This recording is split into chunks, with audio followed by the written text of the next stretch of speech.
Si Manalo mismo! Sige! Sige! Manalo! Lumabas ka sa lungga mo! Harapin mo ang panig na ito sa telebisyon! Harapin mo! Kung talagang lalaki kayo, lumabas ka Manalo! Hinahamon kita! Patutunayan ko!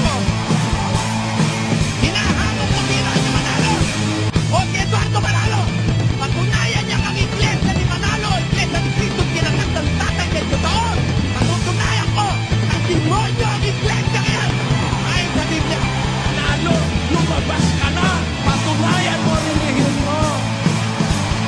Lumabas ka! Kahit sa plaza, kahit sa luneta, kahit sa plaza, basta Manalo ang kausap, haharapin kita! Haharapin kita! Hindi niyo ko kayang takutin. Kaya Manalo, lumabas ka!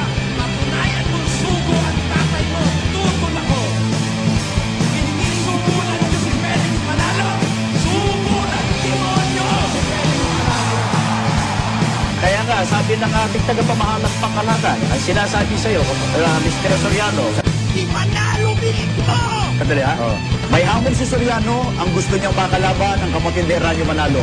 Hinahamon ko tira ni Manalo! O si Eduardo Manalo! Anong sagot ng kapatid ni Ranyo? Manalo! Lumabas ka sa lungga mo! Ang sabi sa'yo, ganito, Soriano, patunayan mo muna, makipagdebate ka muna sa Papa ng Iglesia Katolika at maglalapit ka nga, sabi sa'yo, Patunayan niya ang iglesia ni Manalo! Iglesia ni Cristo kinangat ng tatay kay totoo! Patutunayan ko! Demonyo ang iglesia yan! Ayon sa Biblia! at saka tatanggapin yung hamon mo sa tagapamahalang pangkalahatan ng Iglesia ni Cristo. Harapin mo ang panig na ito sa telebisyon! Harapin mo!